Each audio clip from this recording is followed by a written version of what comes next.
Welcome to A Celtic State of Mind. I'm Paul John Dykes, and today I'm joined by Lawrence Conley for the ACSOM Bulletin. Now, if you're wondering where the third contributor is, who is normally here on a Tuesday, Natasha may be joining us at some point during the show. She is otherwise engaged at the moment. Lawrence Conley, welcome back. How are you? As well, I am, mate. I hope you're well too.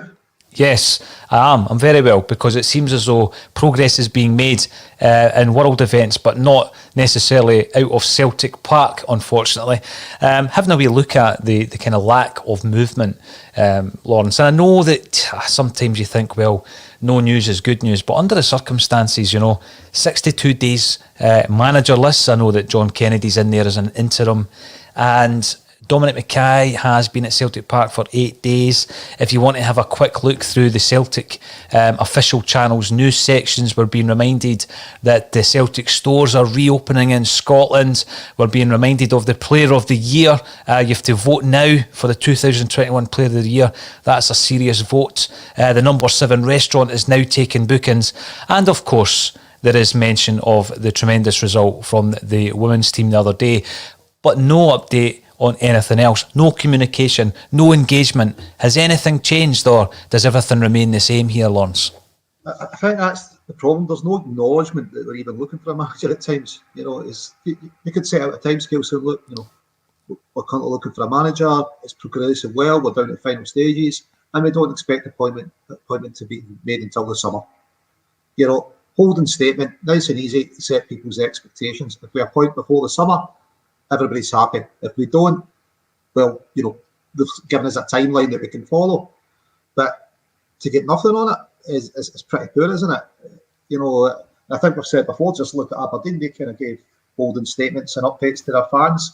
We had a few issues during the season, and yeah, we're just not getting anything. But as you said, Celtic stores are open, spend your money. Yeah, as are the restaurants. We're now taking bookings. And by the way, it's just a simple form of communication. Communicate with these fans who are sitting at home watching virtual games. Not only that, but paying over and above that for the likes of Premier Sports, Sky Sports, BT Sports, and various other club channels, Lawrence, and all the while basically being ignored as a fan base. And I just feel that nothing seems to have changed so far, and even if it was a communication of some kind of description, we wouldn't be having this conversation, and that, I think the opportunity for that was last week with the arrival of Dominic Mackay. Yes, I know he's not in post as such, but it's quite clear that he's working hand in glove with others at the club to try and oversee the rebuild and the recruitment of a number of staff.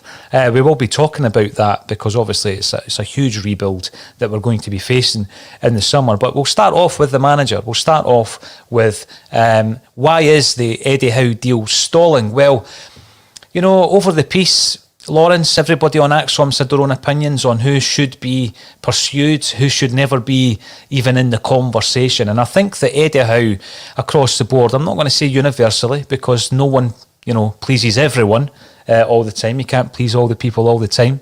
However, I think Eddie Howe has been the most popular choice amongst the Celtic support. Is it safe to say that, Lawrence?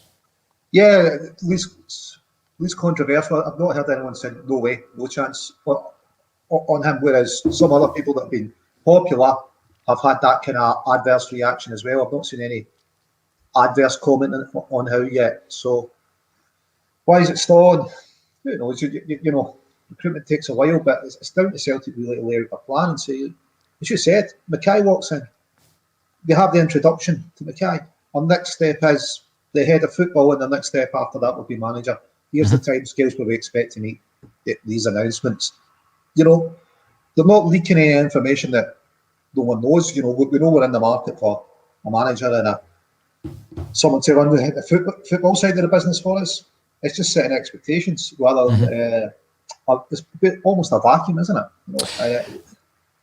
It is, Lawrence. The big thing as well, though, right, is I've got to take on board the fact that it's a particularly difficult scenario in the here and now for those at Celtic, because you've got the prime candidate, and I think everybody knows Eddie Howe's the prime candidate for the Celtic job.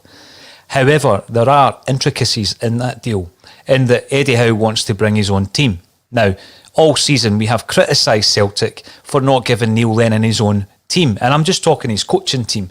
And obviously there's a much wider team when it comes to Eddie Howe, and I think that just goes hand in hand with, you know, managing in the Premiership in England. You know, sometimes your backroom team could be 8 to 17. I've heard as much as 17, you know, to the point where when you're going to a game, pre-COVID this is, Lawrence, where you normally could have travelled in one coach, there's another coach just for the staff. There's so many staff, and that's, you know, everybody from the dietitians right through to the, you know, the analysis, the game analysis, as well as the coaches and everything else in between. So we get all that, and I think that if we go for Eddie Howe, we're also saying, well, we need to make that investment, not only in Eddie Howe, but in all these other staff members. And there's an issue in that when a number of those staff members are currently employed by Bournemouth, who are chasing promotion, and then you've got an issue, well, they're chasing the playoffs rather, you've got an issue in that they're maybe looking at, if we win in the playoffs and we get into the EPL, then obviously they're in line for bonuses, etc., and that muddies the waters somewhat. So is there a degree of sympathy in relation to this, as well as just saying, get the deal done? No, because I think you're mixing two things up there. So there's a structure, and then there's individuals. So what we should be doing is agreeing a structure and then look at individuals to fill those positions. So if Eddie Howe has said, I need 10 people, and it wouldn't be one extra coach for Celtic, that would be 6 extra coaches, I think, under the Scottish Government reassessment of the rules. So the structure is what we need to agree with Howe, because there's no guarantee that these people, as you say, if they're employed, would want to leave. There's other things going on. So it's really agreeing the structure, first of all, I think. Once you've got that in place, it's then targeting the personnel. So, you know, if Eddie Howe can't get his dietitian to come, or his preferred dietitian to come, does that mean the deal's off? If Celtic's agreed they can have a dietitian and he's going to be involved in the hiring of it. So I think it's two separate things. We should get the structure announced or agreed on what we're looking for, and then the personnel should follow that. When you're looking at the outpouring on a daily basis from Celtic supporters like ourselves, Lawrence, and obviously trying to turn the screw on this one and constantly being fed nothing from the club, absolutely nothing. You then start looking at the what if scenarios of when do we move on? When do we move on from Eddie Howe? You know, because it is a situation where, and we'll get into some of the restructuring and the rebuilding of the club, but there was a story dropped the other week there, and the story was in relation to Mourinho. And when I seen that, initially I thought to myself, you know, I think it's been dropped in there to apply pressure on the number one candidate, because I don't think Celtic would see Mourinho, and I don't think Mourinho would see Celtic as something that they would want to pursue, Lawrence. So I think, you know, there was maybe a wee bit of chicanery there, dropping in a name to try and speed up the process. If Mourinho doesn't see Celtic as a possible destination and Celtic doesn't see Mourinho as a possible manager, you'd think anyone within the game would, if that's true, would know that to be true. So it wouldn't apply any pressure at all then. You know, because if it's that absurd an idea, the guy's going to go, well, that's never going to happen. So I wouldn't see any pressure get applied there at all. And, you know, never say never. Trapattoni was never going to manage Ireland, was he? You know, it's kind of, who knows? And if Celtic haven't asked the question of Mourinho, it's kind of, you know, why not? It's one of those ones. He's one of the best managers in world football. He's suddenly become available. You know, why wouldn't you sound them out? Would you? I know. Now, before I came on, Lawrence, I had a wee discussion about that, because, you know, when you look at his CV and you look at the clubs that he's managed, you look at the successes he has had in his managerial career, you think that's a no-brainer, and then people laugh at you even if you try and link him to Celtic, because they think you'd never get him. But realistically, would you go for him? Because I'm basically looking at one simple fact about Mourinho, and it's that he's never managed at any one club for more than 3 years. So I just think it would be short-termism, and I don't think that's where we are at the moment as a football club. So I would take that short-termism. You know, Strachan says, you know, 3 years of kind of shelf life as a manager at a club like Celtic. If that's the plan, you know, we need to have a long-term plan, and whether that needs to get rotated, like some people say, the board members should be cleared out and the non-exec every 5 years. They should be stayed on longer than that because it leads to complacency within a board. Perhaps, that's what we've suffered from. So if it is, the structure is that managers at that level look to move on every 3 years, is there something wrong with that? Would we get Mourinho?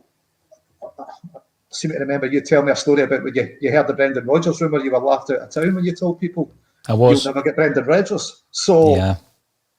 It's kind of, and how long would Brendan really stay at a club? And he moved on, and obviously we didn't enjoy the way he moved and taking everyone with him, bar John Kennedy, but we got £9 million that kind of softened the blow a bit. And I suppose if that was more managing, your expectation was to do that after 3 years, at least you could be a bit better prepared for it. You brought him up, so I'm going to run with it, Lawrence. You brought up Brendan Rodgers, you brought up the £9 million. My biggest issue with that is we didn't invest it in another management structure. We didn't go out and get a manager and a managerial backroom team of a similar standard, of a £9 million standard. That was my biggest issue with that. Yeah, but we've got disco lights, and Russell's got somebody to wear that jacket to now with the disco lights in place. It's what do you really want more than disco lights? Well, the thing with the jacket, if anyone didn't tune into the women's coverage, the Celtic women's coverage that Lawrence and I were both involved in the other day, great result against Hibs, Lawrence. I'm not just saying it for to be politically correct. I really enjoy the game. We're going to continue covering the games as well whenever they're live on BBC Alba. But Fran Alonso turned up in some get-up. It was a red sweater with a white blazer. And upon winning the game 3-1, Russell was able to go into his wardrobe and pull out a white blazer, which really impressed me. Of the 5 people involved, I didn't think it would have been Russell, but yeah, he did it. So I'm not quite sure where the blazer came from. But Fran Alonso is doing a cracking job. But on the subject of Brendan Rodgers, he did give a very interesting interview to Jamie Carragher. I don't know if you're a big fan of Carragher as a pundit. I don't mind him, if I'm being honest, but he did ask the question. He asked the question when he moved from Celtic to Leicester, because obviously Leicester are flying high. Brendan Rodgers is showing down there what he is capable of as a manager. This is a team that is leading to an FA Cup final. He's leading them into the Champions League, and you watch from afar and you think back to what might have been. There was a big bit of criticism obviously when he left. A lot of Celtic fans were critical, and he said that it was his head ruling his heart when he left Celtic. What did you make of these comments? I know he's made a few comments over the piece since he left. Brendan, has the blow ever been softened for you on the Brendan Rodgers subject? For me, it's just seen the season out. Mm-hmm. That was the thing. I think that's what kind of... So even left at the end of the season, I don't think there'd have been any criticism at all from Celtic fans. I think we all know that there was a lot of interference going on. Signing targets missed out. Deals changed when Brendan thought they'd been sewn up for players that he'd identified. So we can understand why he wanted to leave, and I think we've had other managers wanted to leave for similar reasons in the past. So yeah, I think it's when he left and the way he left. With the big game coming up against Hearts away at Tynecastle, and Brendan just says, "I'll just take everybody and walk out." It's not really the way to do it, is it? To see the season out, or at least, if you don't take everyone, you allow some kind of people to stay on a bit longer and perhaps manage that game for you. But I just think walking out with everyone was part of the problem. Did he try and take John Kennedy with him? Has that ever been confirmed? Mate, there's a rumour of it, but it's not been confirmed. But I just feel that Celtic as a club have been very loyal to John Kennedy, and we're seeing him in a position which I don't think he can fulfil. I personally don't think that he's at that level, and he may go away somewhere else and develop as a manager and as a coach, Lawrence, and 5 years later we would maybe welcome him back. Who knows what might happen, but I don't think he's shown enough at Celtic to prove that he is worthy of that kind of standing. But the club have been particularly loyal to him. I mean, he's been part of the regimes under Ronnie Dyler, Brendan Rodgers, Neil Lennon, and now he's interim boss. And there's also rumours flying around, and the reason you brought up Brendan Rodgers, I'm just running with it, Lawrence. So there's rumours around the fact that, you know, he still rates him highly, wants him down at Leicester. Do you think that Rodgers will come up on a scouting mission to Celtic, possibly for players such as Callum McGregor as well? Odsonne Edouard has been linked to Leicester. Do you still see some of our top players out with the three that we are expecting to leave to be targets of clubs like Leicester City? Yeah, I think definitely. I think Rodgers, he knows the quality up here. I think there's like Armstrong, Van Dijk, Tierney have, I suppose, proven the quality within Celtic that can easily adapt to the Premiership. So clubs not looking up here, I think it would be foolish not to look up. So it's targeting, you know, who is it? Surely Christie's got to be in there, isn't he? You know, contract runs out fairly soon, so people could be looking to pick up a bargain. But yeah, I mean, Kennedy's a strange one. When Rodgers left, he was immediately appointed to assistant manager when we didn't have a manager, which was a bit bizarre. You know, how did you know the incoming manager was going to want him as assistant? Yeah. Who was making that? Well, I think it was probably Peter that made that decision, you know, and it was a strange one. Let's go to some of the comments coming in on YouTube, Facebook and Twitter, Lawrence, because part of the fun of the ACSOM Bulletin is getting everybody involved. That's what I enjoy, and we don't always have that opportunity. But David Bradley is joining us on YouTube, and if you're watching on YouTube, as I keep saying, make sure you subscribe. We are producing content on a daily basis. And David says, my man Desmond, still in a huff with the fans, get the finger out. I remember, you know, when Desmond came out with his very rare words, which I think appeared on the Celtic website. He was prompted to do that, I believe, through the criticism that had been levied at him by Brian Dempsey, former director of Celtic back in the 90s. And, you know, if one director gets him to react in such a way, Lawrence, I feel that, you know, the amount of calls for Celtic, not just, you know, Dermot Desmond, but Celtic as a club, to be far more engaging with their fan base. The amount of calls we've heard this season, you know, and for there to still be radio silence out of Celtic Park, I feel very let down as a Celtic supporter. And, you know, anyone who has had to watch the game on the virtual season pass, plus all the other extras you've had to pay out, you know, it gets to that point. We've made suggestions. We've invited Peter Lawwell onto this broadcast, and, you know, we've even said that why not address the fans before a game when every season ticket holder, certainly earlier in the season, would have been logging in. I'm not sure how many have stopped logging in.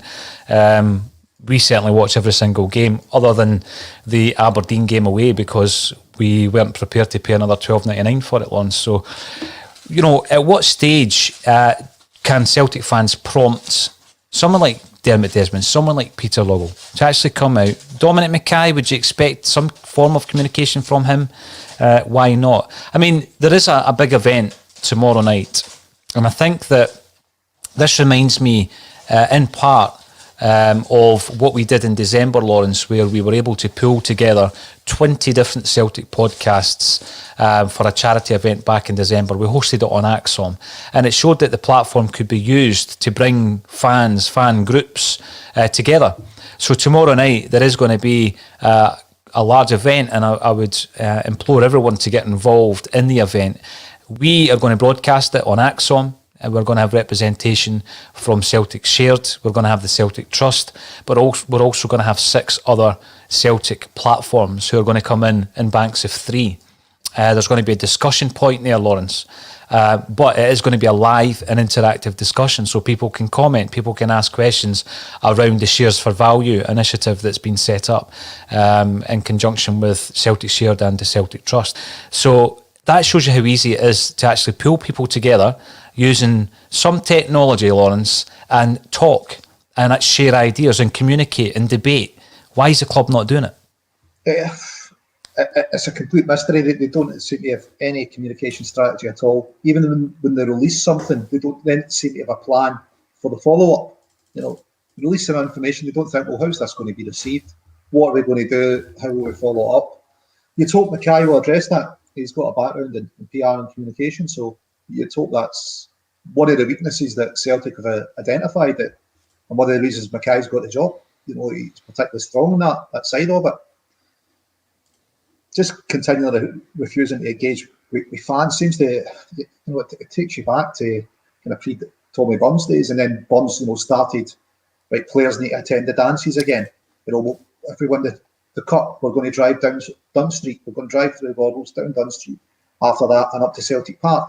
The old route of the cup winning teams start getting that fan engagement back, and it's the amount of goodwill that it generates is unbelievable. But you speak to Kev Graham and he said, cost you now to get a player along to your end of season dance or club event.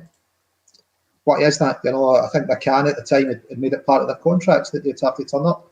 Seem to remember, if you bought a certain level of shares, it was up to Cathcombrae's Golf Club for a golf day with them. But just now it just seems absolutely nothing. No engagement other than restaurants open, shops open, come and spend your money.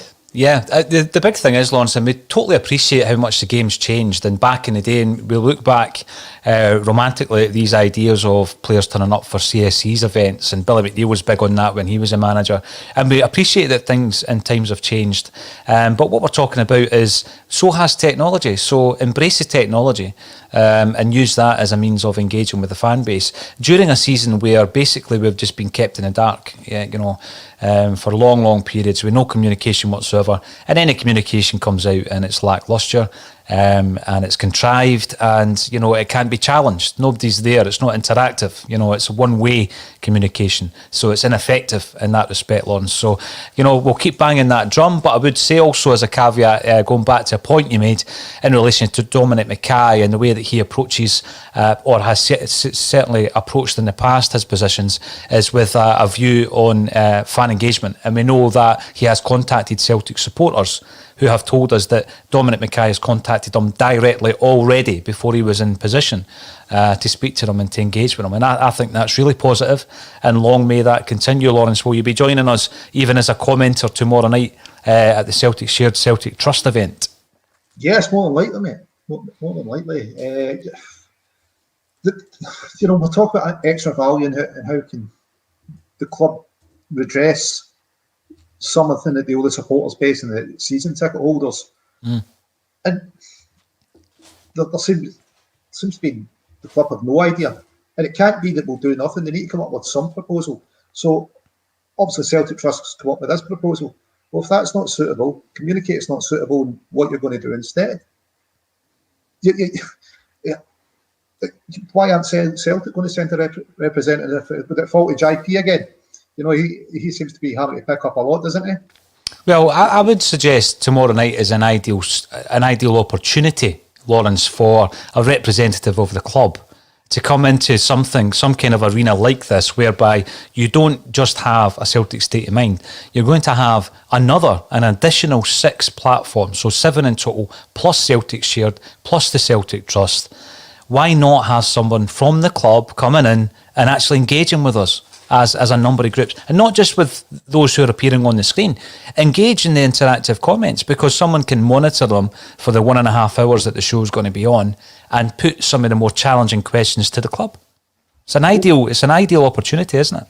Well, if you look at the club, we have an annual shareholders meeting to take questions from the shareholders. But where does the real value from the club come? It comes from supporters. So where's that annual event to take questions from supporters and ideas from supporters? Or monthly event, or a bi-monthly or 6-monthly, whatever it is. And I think the club really needs to look at that. If the value is your customer base, your supporters, how do you engage with them other than saying the shop's open and the restaurant's open? It can't be your only engagement.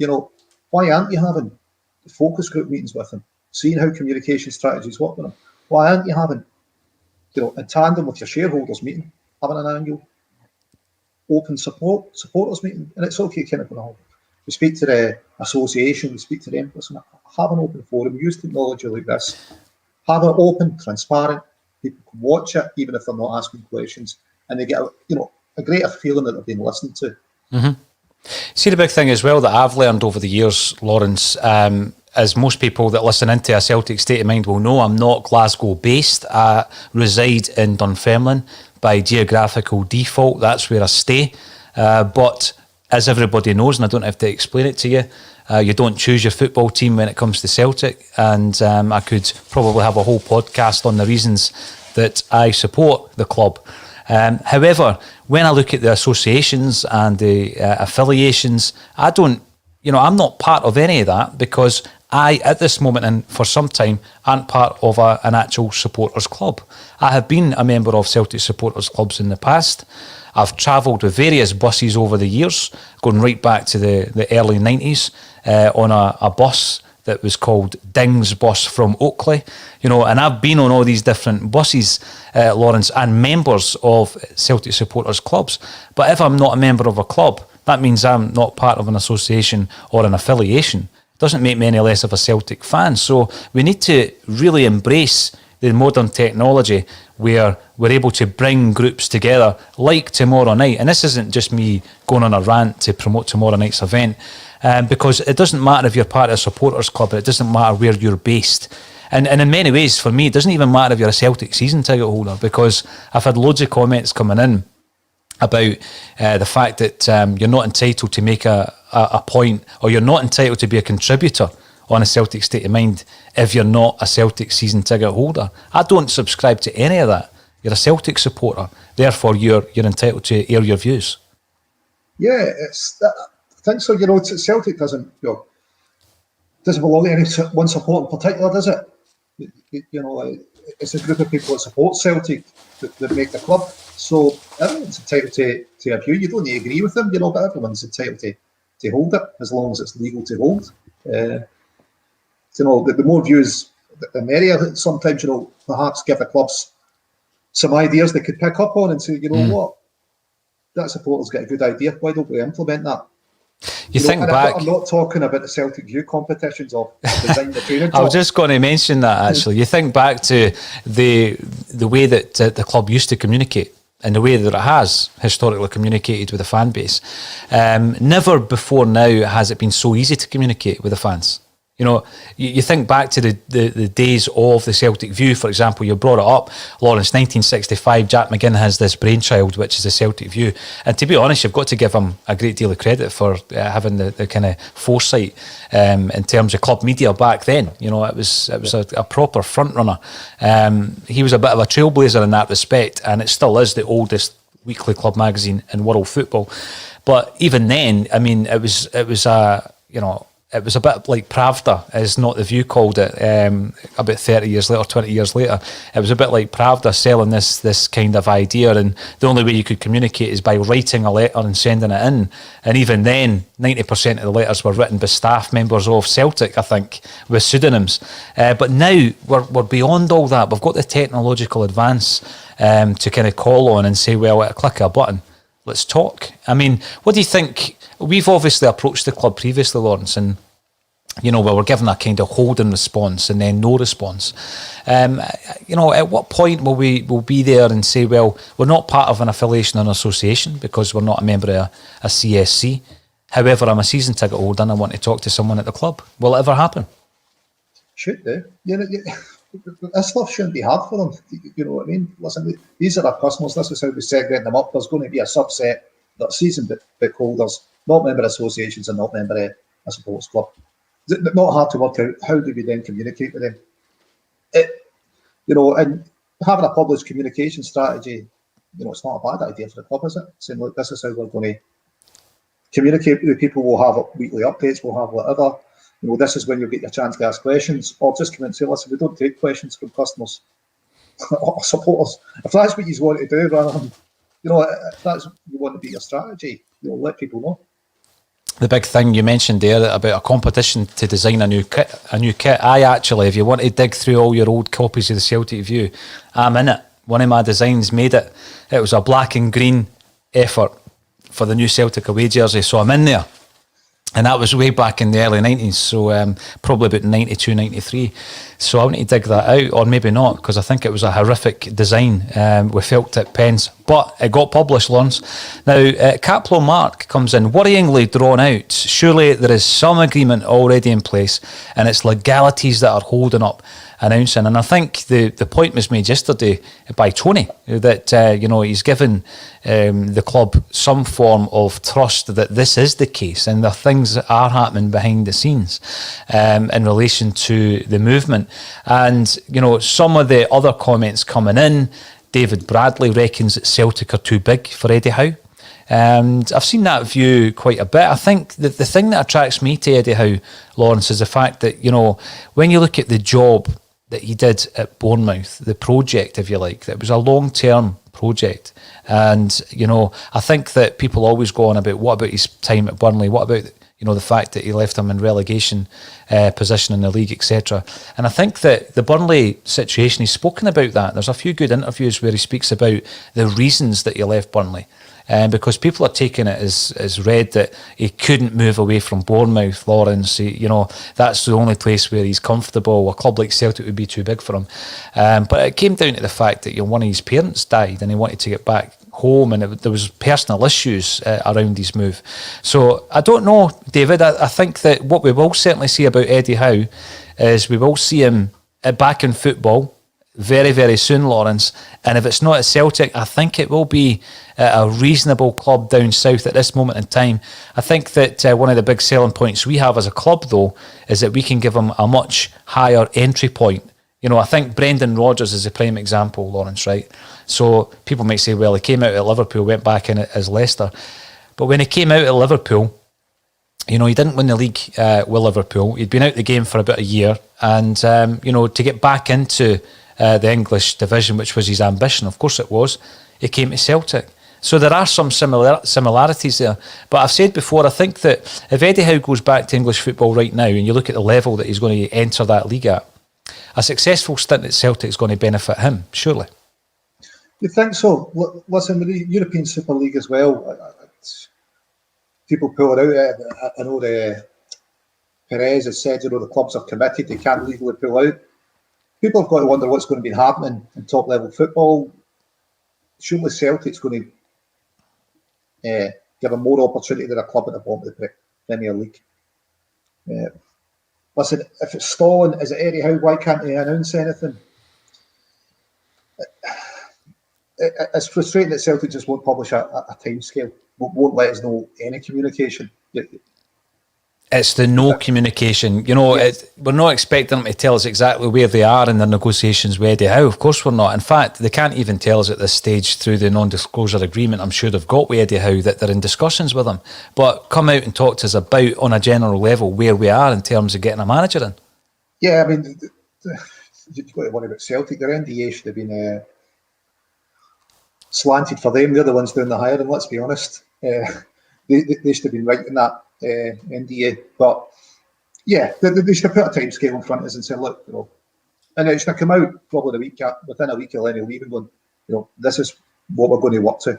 This is the expectations set, because they must have sat down with a recruitment plan, or whoever's handling the hiring must have sat down and go, right, this is what we're looking to achieve. This is how long we think it'll take to get a shortlist. This will be interview negotiations. There's a time scale. There's when we'll expect to announce. And we'll give updates along the way, here, and here. And that'll keep the fans engaged and they'll feel as if, they're part of the club. Exactly. Now, Lawrence, you would have expected that within a week. 62 days later, still no manager. 8 days into Dominic Mackay arriving at Celtic early, still no communication. We will continue to talk about this until the situation changes. But in the meantime, people will speculate. That is part and parcel of football. When we're doing a daily broadcast, we will always talk about the topical views. But a name that keeps coming back, and OB Boy says definitely not Jack Ross. Paul McLean says there's always Jack Ross. And, when it comes down to other options that are available, there will be numerous options. I've spoken in the past about, we might even be in discussions with a manager that hasn't been mentioned in any of the press, Lawrence. There may well be a rabbit coming out of a hat sometime soon. I was going to say big game this weekend. Well, it is a big game. Of course it's a big game. When we look at any Celtic Rangers game, Lawrence, and even though the league is gone and there's nothing more for Celtic to play for other than this professional pride that we've spoken about, I would add in a wee bit of needle, and I would say let's put this invincible tag to bed once and for all, because, you know, yes, they're unbeaten in the league. They've been knocked out 2 cups. And what I would hope is that Celtic are able to use that as motivation. The fact that no one else beating them in the league.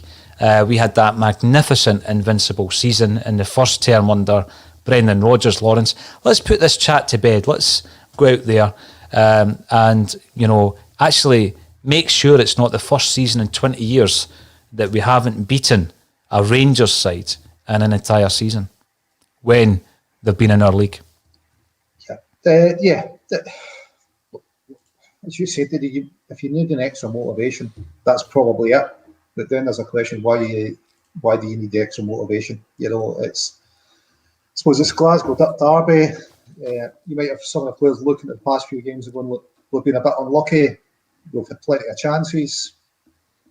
So yeah, there's a few players there that you could say was a performance, but at the same time, perhaps John Kennedy's thinking of, I've played it safe, maybe it's time to change things up a bit and try something out. You know, does Sorrell come back in? Does he change the formation? I don't know. Does Eddie keep a place with it? You know, what's the point of keeping playing Eddie? It's getting to that stage, isn't it? Yeah, I know he's a great player and probably one of the most talented at the club, but he's certainly not doing it on the park. I'm going to talk to you about Eddie and a few of the other areas that I think are going to be very interesting when we see the team lines out. Will it just go back to the norm, Lawrence, where it's very predictable as it had become, previous to Kennedy taking over, or will there be a few changes afoot? Because obviously, it's not as though we've been, free scoring, rip roaring, never boring Celtic, to quote Anthony Haggerty. I'm going to go through some more of these points that are coming through. The dude abides. Why do we care so much about a player coming out reading a script about how much he loves the fans? Now, I'm just picking up on this conversation, and I guess it's all around the kind of the official output that we get from the club. So if you were to look at the YouTube channel, for example, at the moment, it's very much like pre-match press conference, post-match press conference, the angle behind the goal for any goals that Celtic score, and little else, Lawrence. It's all very laboured at the moment. There isn't much in the way of creativity in terms of the output, whereas we're also getting a comment coming in from Stevie Dock. Every week it's slagging the club. I don't know if you're talking about a Celtic state of mind. This isn't slagging the club, Stevie. This is looking at the situation as it currently stands at the club and passing comment and having an opinion on it. It's not slagging the club. Should have done all this when winning trebles and quadruple trebles, or was the club okay then? Well, no, the club wasn't okay across the board, but when you're winning trebles, for example, I'll get back to you in a quadruple treble in a second. And I've said this many, many times, your success, Lawrence, masks a million deficiencies. But all you need to do, Stevie, we've been running the podcast for 4 years. Go back to some of the earlier episodes. The club were not beyond criticism back then. So whenever there's been anything going wrong at the club, we have criticised it, we have challenged it, and we'll continue to do it. It's going to be more prevalent when you look at the season we've had this season, Lawrence. I mean, we've been particularly poor on and off the park. And in particular with the engagement with the fan base, under the circumstances that should have been a lot better. As Celtic football fans, we are entitled to air those views. You can disagree with them, Stevie, but what I would say is, in relation to where we are in terms of the Celtic state of mind and where we were when we were winning trebles, we criticised the club where it was necessary. So was everything at the club okay then? No, it wasn't. But you've got to remember that when you're winning on the park, the focus is going to be far more on that. That's only natural. But we certainly didn't ignore anything that was going wrong at the club, Lawrence. And as I say, 4 years we've been doing a Celtic state of mind now. We've seen some great successes. Only in December, you joined me for the cup final against Hearts. We won a quadruple treble in December. 4 months later, and here we are. And that is why it's so difficult as Celtic fans to take. But you don't just take it lying down. You challenge it. You ask the question, how does this get better? A Celtic state of mind doesn't come on every day to slag the club. I'm sorry, that just is incorrect. That's not what we do. We come on and give balanced and reasoned arguments and debates around every aspect of the club, be that a victory, the women's team, what's happening with the board, their disengagement with the fan base. You know, every single nuance of Celtic Football Club is discussed on this broadcast, and it's not just about criticising the club, is it, Lawrence? No, listen, definitely not. But you've got to pass comment and stuff, especially when the club appear to be continually getting it wrong and don't seem to be learning from it. Should no one, you know, if it's don't criticise the club, and the club always above criticism, should we just be quiet and just, you know, it doesn't matter what the way Celtics run, we'll be quiet. Because I seem to remember, you know, the sack the board movement, save ourselves. Back going to games. What would have happened if we'd been quiet then? Exactly. I mean, we've spoken to members of some of the earlier groups as well. Celts for Change and Save Ourselves. Save Ourselves were the precursor to Celts for Change. And we've spoken to various members of these groups, Lawrence, and, you know, they were challenging a board that had it their own way. You know, and it was a dynasty. It was a dynasty of families that, you know, were at a stage with the football club where they couldn't progress the club. They could not meet the demands of the Taylor Report in terms of the stadium. They were not able to raise enough finance to challenge a financially rampant Rangers back then. We didn't have the ability to go out and get the kind of finance and match the signing policies that they had at that time. And we needed change, and that change started with a street movement, Lawrence. There's absolutely no doubt about it. So as Celtic supporters, you should actually wear that as a badge of honour. We're not criticising the club for the sake of it. We're criticising it because of the issues that the club have. It's unravelled really dramatically this season. We also speak to other people who are involved in other areas of the club. You know, we spoke to David Lowe last week about exactly where we are as a football club and how we can move forward on that. And he touched on the Celtic shared situation that Celtic Trust are involved in, with David being the chairman of the Celtic Trust, of course. So no, it's as balanced as it possibly can be. And I think what happens is, you know, one person says, I spoke to someone I know really well fairly recently, Lawrence, and he said to me, you know, this is someone I've known for about 11 years, and he just said that ACSOM's like all the other podcasts, all we do is slag the club. I says, well, you've not listened to it then, you know, because I'm not just going to take that criticism. Yeah, you're free to criticise, of course you are, but it doesn't mean to say you don't have a right to reply, Lawrence. You know, especially when the criticism is inaccurate. So you're always going to have that right to reply. So I welcome everybody to get involved in the comment section, but it doesn't mean to say that I'm going to agree with everybody. No, totally. You know, if the club are doing something well, you know, we're more than happy to point it out. You know, Russell's on the Fran Alonso bus; he's driving it.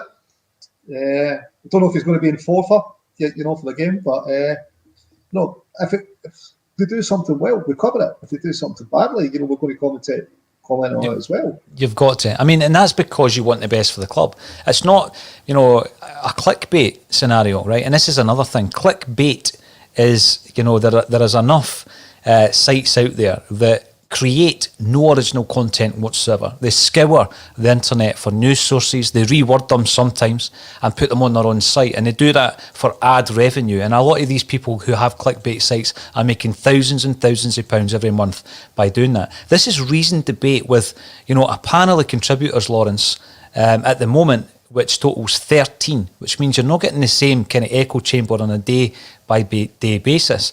I used to present the show every single day. I had a concern that it might have been a mouthpiece for me if that continued, because I could potentially influence what people were thinking because I was on it every day. So I'm not on it every day, I'm on it twice a week.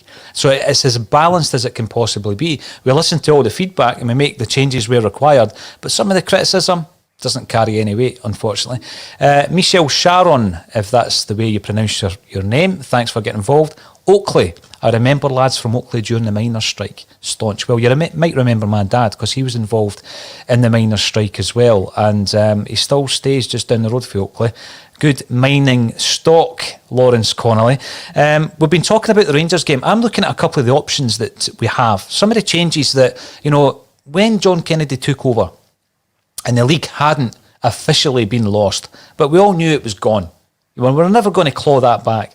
And we were saying at that time, maybe we should assess players who are definitely going to be here next season, or there is a chance that they're going to be here next season. And the players that I was speaking about is, for example, Sorrow. So I said, why not play Sorrow? He came into the team against Lille in Europe, thrown in, performed really well, went on a really good run of form. Then he was unfortunate with illness and a wee bit of injury, and he's never really got back into the side. And at that point, Lawrence, and again, this is another thing about appearing on a Celtic State of Mind, you can't lie because you can just watch it and see if I did say this. Play Sorrow. And I wanted Sorrow to be playing from Kennedy coming in to the end of the season. Give him the games, Lawrence. Help his development, assess him for next season. And a couple of other guys that I mentioned at that time, was Barkas and Ayeti. Because, there's an investment there of 10 million quid. Have we already written that off? Because it seems as though we have, because they're not playing or starting games. There's news this morning around Barkas having interest from clubs in Greece. I'm not surprised that he does. He's an international goalkeeper with European experience. He's won the league in Greece. He'll get a return move to Greece. This season will be written off. He didn't settle in Scotland during COVID, and his career will continue. But what if there is a goalkeeper in there? We don't know. We actually don't know because we haven't assessed them. After the pandemonium of the beginning of the season and how poor everything was going for us. We've not looked at Barkas, we've not looked at Ayeti, we haven't looked at Sorrow. Are any of these players, do you think, in John Kennedy's thoughts for a start at the weekend? I don't think they are, which is different from whether they should be or not. I'm hoping James is fit to start though, which would certainly change stuff. Let's be honest, we haven't had any width all season with Jamesy and Mikey being out, which leaves our fullbacks with a lot to do, which is probably why they look so poor, because they're not capable of doing that kind of Tierney role, doing all the attacking and all the defending on that side of the park. These guys just don't have the engine or don't have the ability to do it. So, listen, I'm hoping that Jamesy starts. I'm hoping we see Sorrow, but I don't think John will change it. I think he'll play safe. And to be honest, I'm not too sure what benefit he's getting from playing safe. I just don't see what the payout is for him. He's getting in here really with nothing to lose, isn't he? If he goes in and tries something and it works, it's John Kennedy masterstroke. If he just plays the same stuff and it works, he's going, well, that's just the same way Lenny was playing it. So he'd still get any benefit from that. If he plays the same stuff and doesn't work, well, he didn't try anything, it didn't work. So the only thing that really raises his stock significantly if he goes in and tries something different and say, well, that was John Kennedy that tried that different and it's worked. I think if everything stays the same, it doesn't really raise Kennedy's profile or shows what he's capable of when he's in that manager position. But yeah, mate, I'd love to see Sorrow in again, but it's a strange one. Why he's not been trying some of these players for longer? Remember when Dalglish came over as caretaker? Yeah, he bled a few of the young boys into the team. At least we got a look at them. You were able to assess them and go, you know what, not going to cut it. Listen, and some of the boys that have been in the club for a long while, at least they got a taste of it and could at least say, look, Celtic gave me a fair crack at the whip. I got a few games and I didn't do it. Which, when you look at recruitment policy within Scotland, young boys joining the club, we've already had Harper go back to MLS because can't really get a chance at Celtic, can't really get a chance. So if we could see, the end season games when the league's won, at least they're going to give players a chance then. At least I know I'm in to get a chance. See the classic examples, Dembele. Now, I'm looking at the situation, the curious case of Karamoko. And, we've known all about this kid from a very, very young age. He's lived in this bubble, Lawrence, of trying to develop as a footballer whilst he's a household name almost among Celtic kind of circles. And, far, far younger than he probably should have done. We knew about him when he was 13 years of age. And that really isn't right. It's great to keep an eye on the youth development, but a lot of pressure on the kid. But he developed. He made his debut at 16. He made his European debut at 16. He's played for Scotland underaged, England underaged. He sat on the bench in the Scottish Cup final in the first game against Hearts, the second treble winning season. So you're looking at these situations. Sorry, that was the third. There's so many trebles you sometimes lose track. Aberdeen, Motherwell, Hearts and Hearts, right? It was the third one. But then his development hit a brick wall. Now, like everybody else, you hear all the kind of chat and the gossip and the fact that he was offered a loan deal that he didn't take. There was obviously an issue in relation to his relationship with Neil Lennon because he basically didn't play He just didn't play. So his development has hit a brick wall this season. But we've been crying out for a bit of width on the right-hand side, particularly on the right-hand side, because James Forrest has had a long-term injury. And only against Aberdeen last midweek did he get a wee chance to go in and show us what he can do. And then you look at that and you think, well, he actually performed pretty well when he came on, Lawrence. Where's that been all season? Give these guys a chance. Yeah, I mean, especially kind of get the white players on, it changes the part for us, doesn't it? It lets the other players perform better as well, creates more space for us. But it's a complete mystery. Why? Well, as you touched on, those rumours about his relationship with Lenny and why that's happened. But surely both parties had to go over that. We were struggling for width. We didn't have options. Yeah. He's an option. Would it have been that bad to give him 10, 15 minutes? See what he can do towards the end of the game? When the government decided it wasn't 3 players, it was 13 we were out without because of COVID. Mm-hmm. Why was he not brought back into the full time? It's a mystery.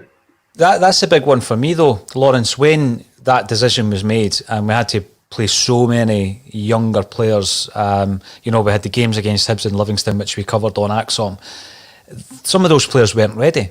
And that's a sad indictment as well of the way that we have been developing players, because we should have been given some of that game time. And you look at the 9 in a row era of absolute domination domestically, and we should have been identifying games where we were able to develop some of these players. And I think it was never more evident than in those 2 games following the Dubai fiasco that we do not have players who are first team ready.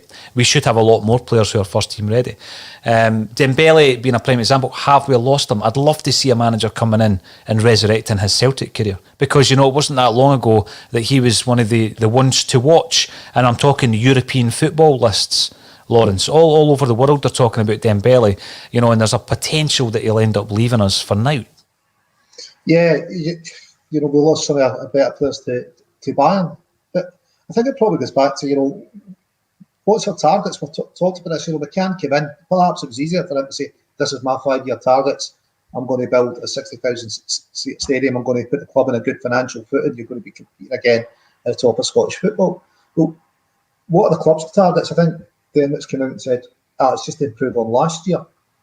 Well, it's right. How are we going to measure that? Do we actually go down and go, well, we're wanting homegrown players 4 to get at least, so many minutes between them in a season? Do we have anything like that? Because if we don't, if we're not aiming for it, it's probably a good reason why we're not hitting for it. Whereas if you're 3-0 up, I think I got a bit of criticism in the Motherwell game when I was saying, look, get Sorrow on now. They're 3-0 up away at Motherwell. Don't go push for another goal. We're going to need to see what backup players can do. And at 3-0, that's kind of, or with your 3 up, it's a good chance to put younger players or players that are your second string and see what you can do. But Celtic don't seem to have been doing that for some time now. And is it a lack of targets that we're giving to managers? Well, part of their desire is to run a great youth programme. That's to produce players for the first team. And we know there's that gap, there's no reserve league. Well, what are we going to say to the manager? Look, we're looking for you to get so many youth team players or homegrown players so many minutes? Or do we just say, look, we're going to have all these youth players, but they're not actually targeted with getting them into the team? Just use them if you want, or don't use them. Doesn't really matter. It's a frustration for me, because the best example of being given the opportunity to bleed them in has been the 9 years previous to this season, Lawrence, whereby there were many games that once the games are won, or you've won the league with X amount of games to spare, you start giving these guys minutes. I mean, Stephen Welsh, I'm a big fan of Welsh, and I've spoken about that time and time again on ACSOM, but I don't think when he was thrown in, he was ready for it. I actually don't think. I think he's played his way into the team and he's got stronger as the season's gone on. But by the time he was thrown in against Rangers at the beginning of the season, Lawrence, he should have had more game times in his legs. And, that for me was a prime example of it. Definitely. I think his first game could have probably adrenaline gone through. Next 2 or 3 games, he was a wee bit off it. I think it's adjusting to the pace of first team football. He was just a bit rabbit in the headlights at the time. He's caught out of position a couple of times.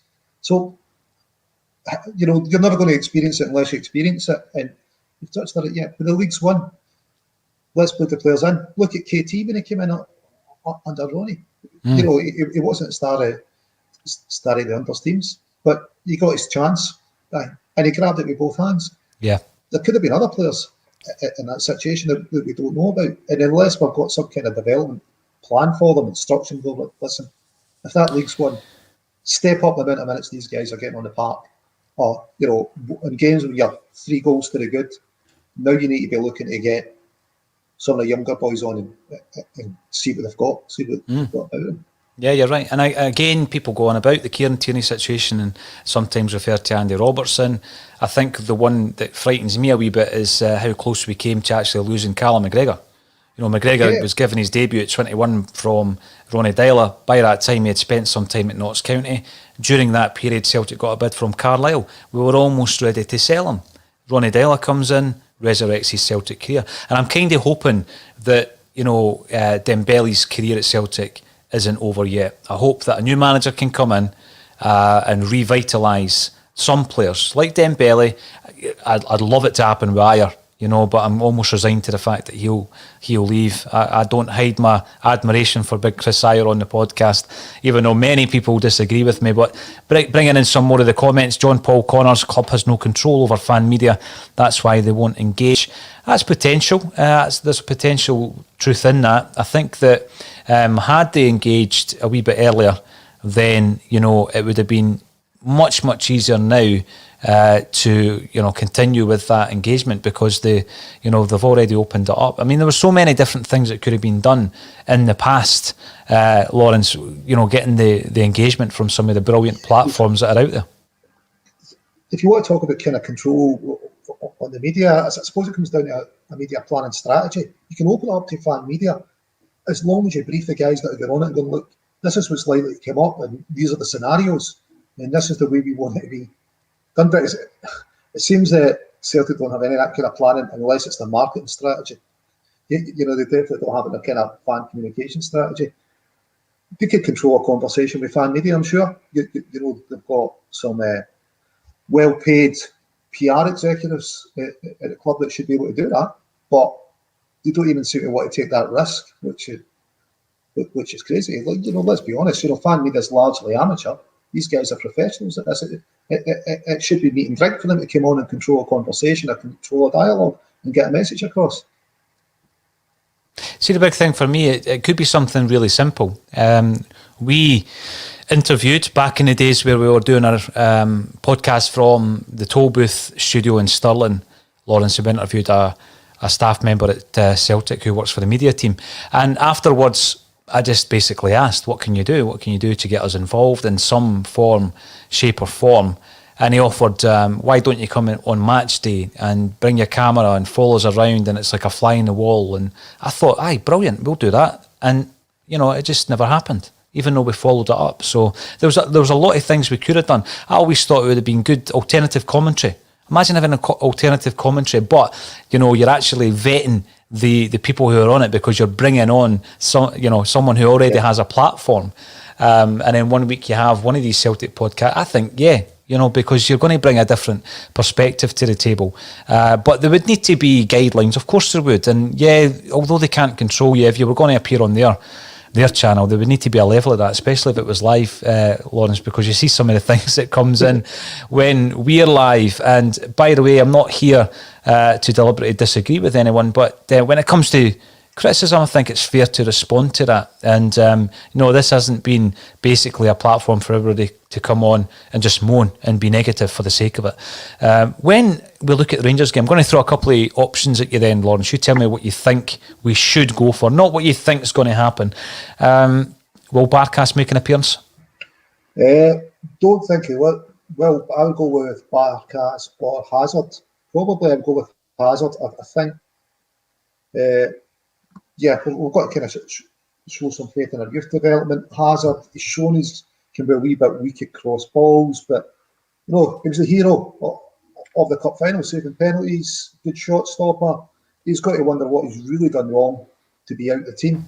But for me, I don't see Bain as the long-term Celtic number one.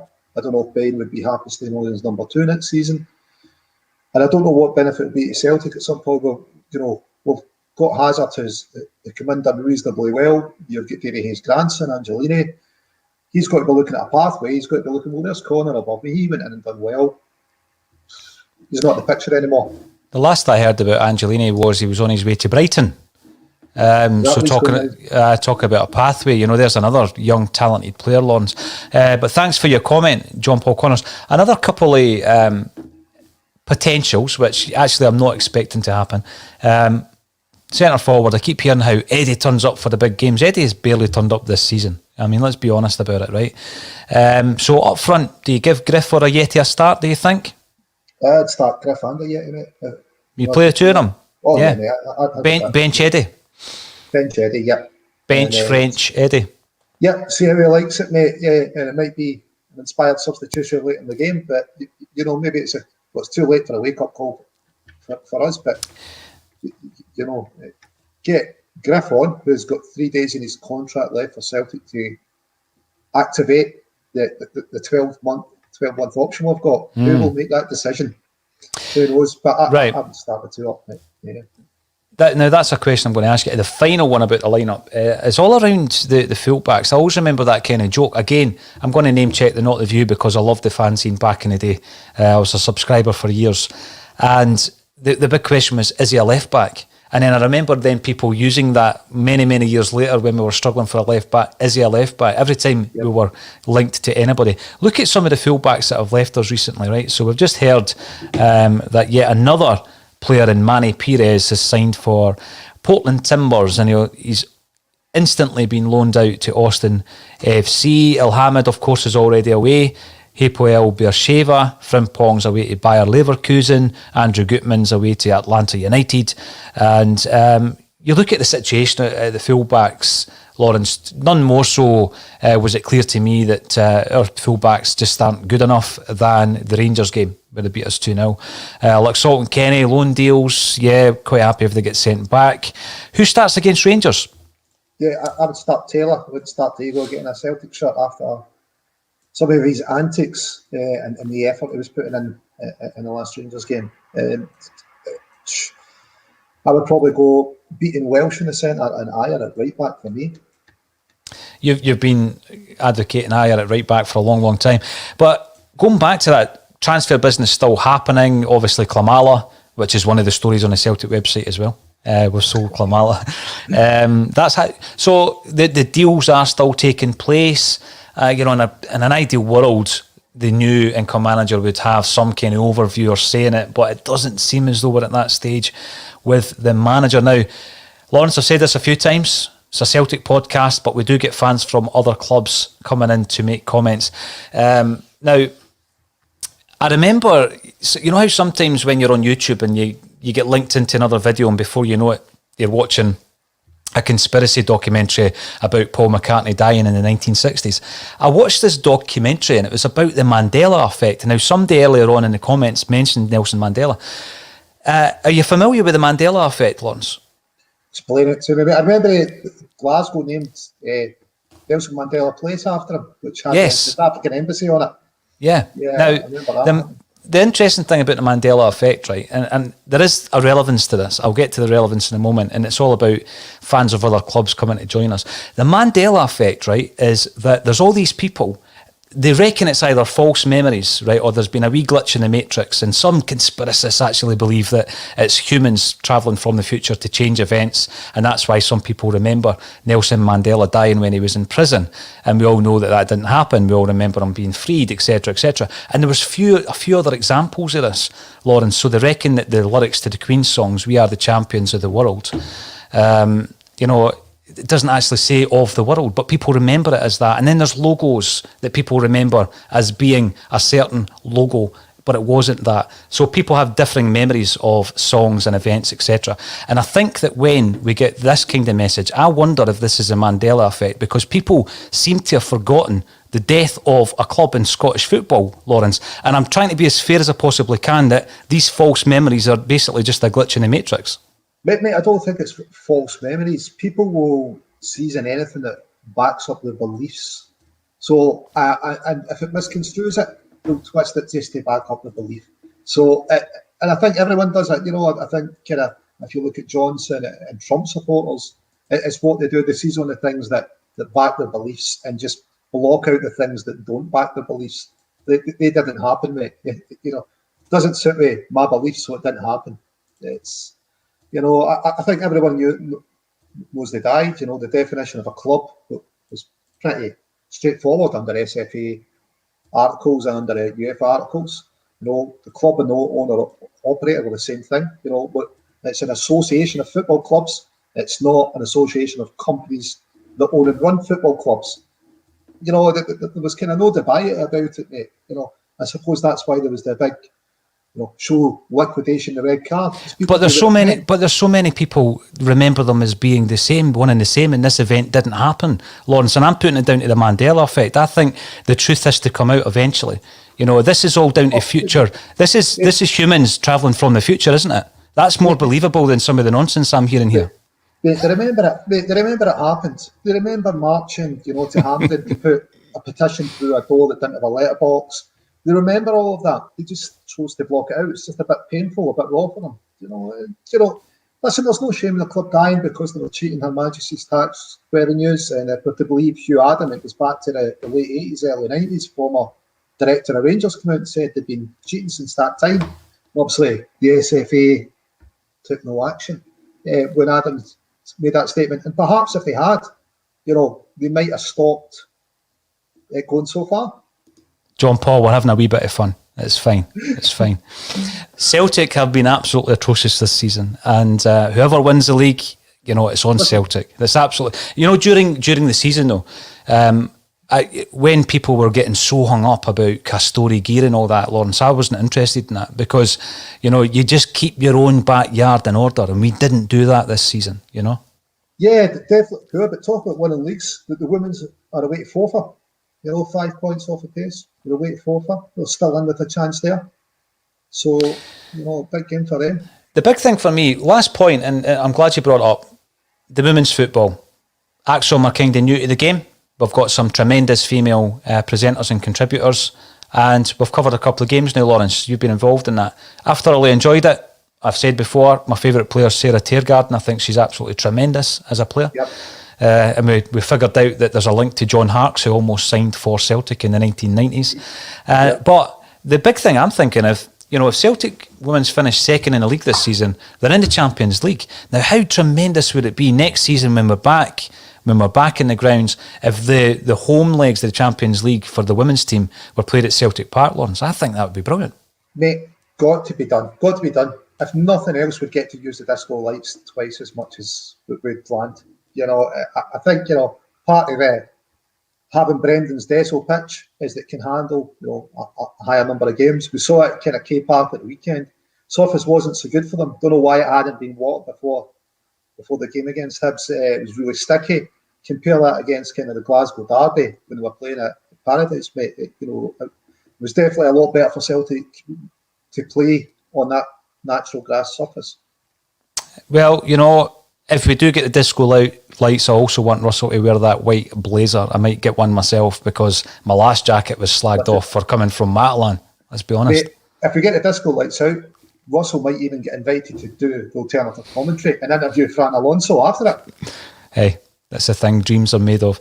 Listen, it's been an absolute pleasure. Thanks everybody for the comments. We're having a bit of fun there. We're actually laughing at ourselves. Celtic fans have always been good at self-deprecating humour, Lawrence Connolly, and that's not going to change on the ACSOM.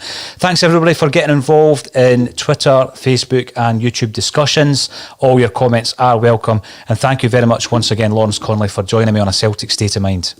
Thanks.